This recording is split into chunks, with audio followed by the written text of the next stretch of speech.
Welcome back, boys and girls, to the eastern wing of the Stinkbug Works.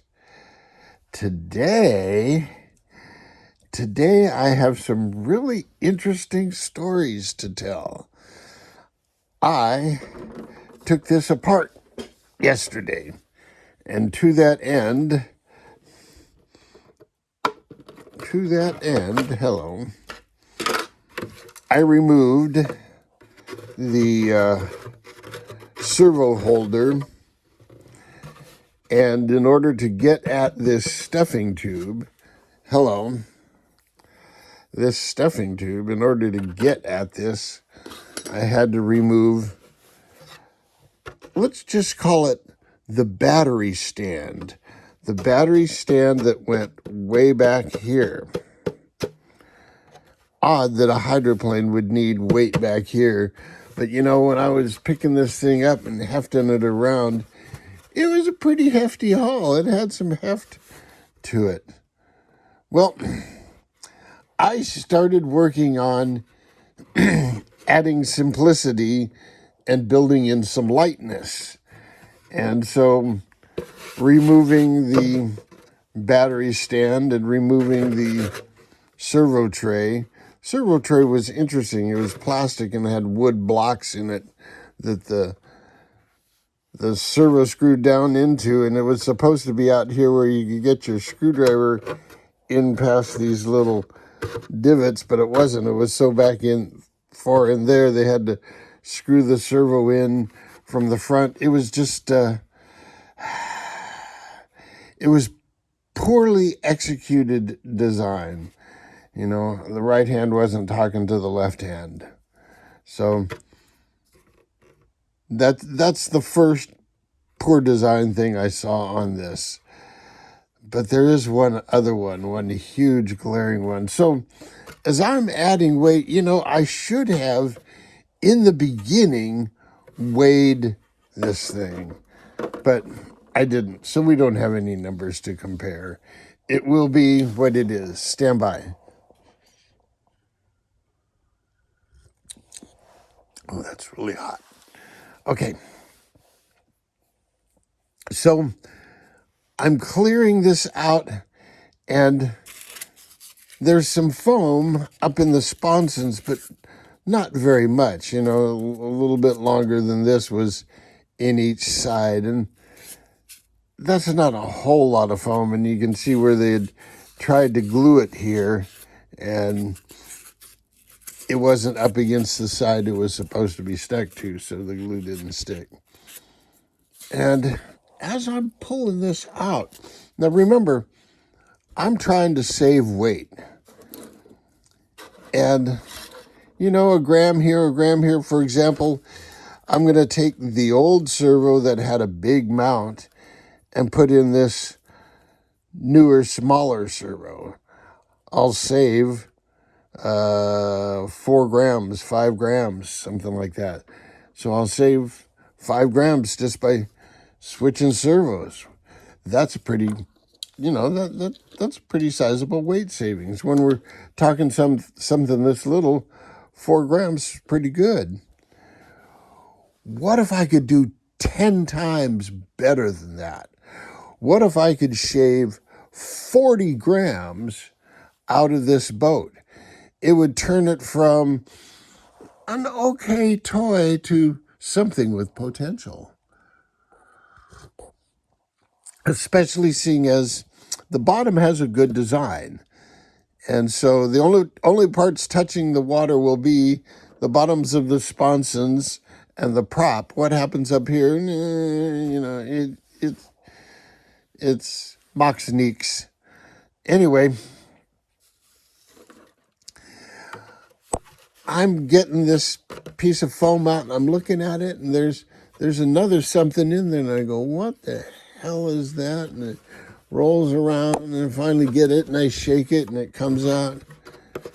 And Lord Almighty, and I set it down, and I take this side, and I go wham, bam, bam, bam, and boom, another one comes loose.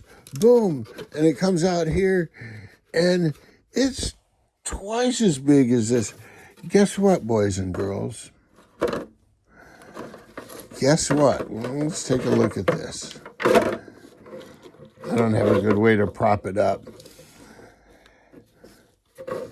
A hydroplane wants to balance right about here. And they have a big old battery and this big old non-functional wing back here, adding weight behind this line. And they had moved the motor as far forward as the motor could go. And so they probably put the speed control up in here, motor speed control, and then your battery here. Servo and receiver, I would assume, would probably be opposite. So it'd be, right over there. Well, that seems like an awful lot of weight, especially since the distance from here to way out here is more than the distance from here to here. So what do you think these guys did in order to get this boat to balance, with the battery? They wanted the battery where it was really easily accessible. You want to know what these guys did? They added 40 ounces. 40, no, it's not ounces, I'm sorry, 40 grams. 40 grams. They added 40 grams of steel ball bearings. There were 2 up in this sponson and 1 in that sponson.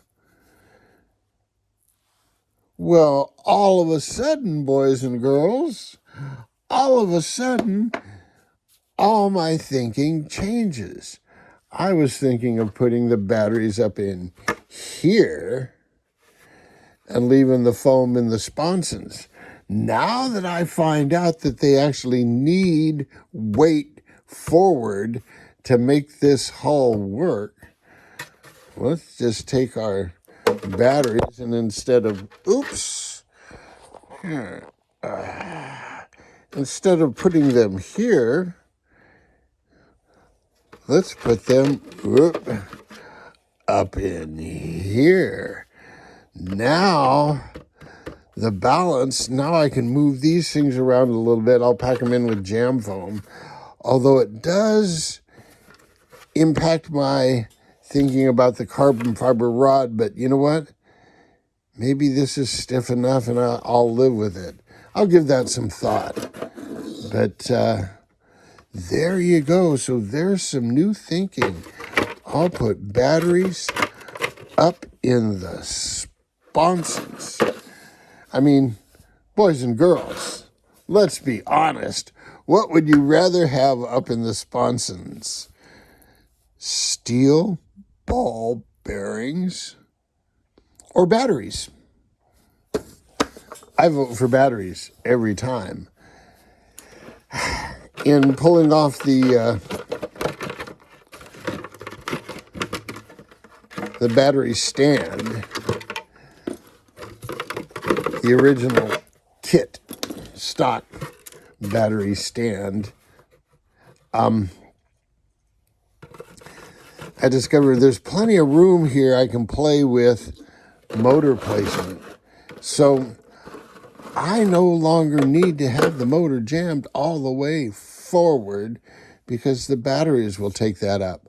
I can get much better alignment if I move the motor back, about an inch or so. And all of a sudden, this thing's taking shape to be, this could be a real little goer. I mean, I just shaved 40 grams. I took 40 grams off the thing. I mean, this is 60 grams. I took almost a motor off. Well, there you go, boys and girls. Oh, another couple of things. The transom. I started looking at the transom to put this on with the ubiquitous strut, and the holes didn't quite line up, so I had to hog them on the outside of each hole to make the spacing a little wider, and then I put a little CA in, and I need to open up this one a little bit. But what I'll do is I'll just slip this in here, and then, yeah, it's a long ways to get in here, but I can take this nut driver and get a nut onto there. And once that nut's on there, I'm going to take one of my nut plates from the 1/20th Hydro kits, and I'll just glue that down to there. The transom, there's actually a piece of wood, and the wood appears to have some sort of fabric surface on it. So CA may stick real well to it. I think I will just set the thing up like this. Get this in, drop this on it, take a paintbrush. I'll take a paintbrush with some epoxy and then just paint some epoxy on it. And there it'll be. I'll have blind nuts in there. I'll do something similar for the rudder. I'll get the strut mount in first. And I have different spacings of these nut plates, but it's not quite right for this. So I may get a larger one of these, this one, and just cut it off here and slip a plate over each nut. I may just epoxy the nuts in place and, call it good. I'll make sure I coat these bolts with grease as I put everything together, pour epoxy on it, and then the bolts should come out and everything else should stay. That's the plan now. I have a little bit of this plastic left over from the tray here. I have this piece here, and I'll cut some circles out and I'll plug these holes. And basically, I have a raw hull from, whoever provides raw hulls. This one just happens to be a nice convenient size, and I'm going to put way too much power in it. I'm going big B on this one. I'm going to put way too much power in it, and I'll try to calm some of that power down by putting in a little tiny prop. I ordered a couple of X427s. I have several, but I'll custom make one for this, and I think I'll cut it down to maybe like 25 millimeters and take the tongues off so it'll have a little tiny prop. I know this motor will turn a little tiny prop at a stupid high RPM, and that should get this thing moving right smartly without, overstressing things. There you go, boys and girls. Until next time, jet out.